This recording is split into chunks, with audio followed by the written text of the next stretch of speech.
अंजनेरी पर्वतावर जाणाऱ्या भाविकांवर मधमाशांनी हल्ला केलेला आहे। 70 ते 80 भाविकांवर मधमाशांनी हा हल्ला केल्याची माहिती मिळते।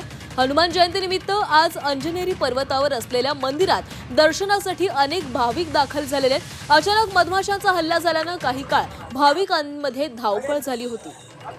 तर अंजनेरी पर्वतावर भाविकांवर मधमाशांनी हल्ला केलेला आहे आणि त्यामुळे भाविकांची धावपळ सुरू झाली। अचानक मधमाशांचा हल्ला झाला। आज हनुमान जयंती आहे आणि या हनुमान जयंतीनिमित्त आज अनेक जण हे अंजनेरी पर्वतावर दर्शनासाठी येत आहेत। मात्र याच वेळी मधमाशांनी हल्ला केल्याने भाविकांची धावपळ झाली। या संदर्भात अधिकची माहिती घेऊयात आमचे प्रतिनिधी सागर गायकवाड आपल्यासोबत आहेत। सागर, अंजनेरी पर्वतावर मधमाशांचा हल्ला झाल्याची माहिती समोर आली आहे। काही भाविक जखमी झालेत का, काही अधिकचे तपशील?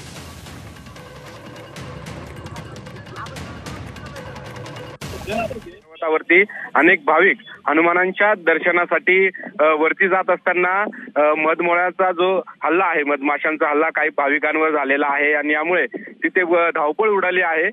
काही ॲम्ब्युलन्स देखील त्या ठिकाणी पोहोचलेली आहेत। काही जे भाविक आहेत त्यांना तो डंक मारल्यामुळे मधमाशांचा ते काही स्वरूपात जखमी झालेले आहेत। मात्र सगळ्यांची प्रकृती स्थिर आहे। काही जणांना जे डंक मारले त्यांना रुग्णालयात हलवण्याची व्यवस्था करण्यात आलेली आहे ना। परिस्थिती नियंत्रणात आहे। मात्र जे भाविक सध्या अंजनेरी पर्वतासाठी जाण्यासाठी इच्छुक आहेत त्यांना थांबवण्यात आलेलं आहे।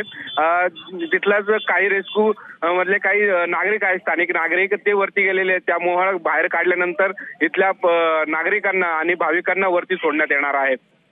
धन्यवाद सागर, तुम्ही दिलेल्या सविस्तर माहितीसाठी। तर 70 ते 80 भाविक यामध्ये जखमी झालेले आहेत आणि आता या सर्व भाविकांना सुखरूप खाली आणण्याचं काम सुरू आहे।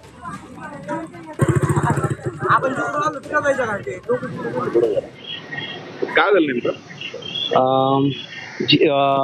7 ते 7:30 दरम्यान जे दोन डोंगरांच्या मध्ये जे पायऱ्या जैन लेणी जवळ तिथे अचानकली खूप साऱ्या मधमाशा आल्या आणि खूप लोकांना चावल्या गेल्या त्यानंतर खूप लोकांची धावपळही झाली त्या कारणामुळे। पण येण्या जाण्यासाठी चांगला रस्ता नसल्यामुळे लोक खूप पडत होते आणि या गडबडीमध्ये खूप लोकांचे खूप लोकांना माशा चावल्या गेलेल्या आहेत। त्याच्यामध्ये एक लहान मुलीला तर खूपच अति प्रमाणात चेहऱ्यावर माशा चावल्या। कशामुळे झालं सांगता येत नाही, कारण की हा इन्सिडेंट खूप अचानकली झालेला, म्हणजे कोणाला काहीच कळलं नाही माशा कुठून आल्या, कशा आल्या आणि त्या गडबडीमध्ये लोकांची खूप धावपळ झाली।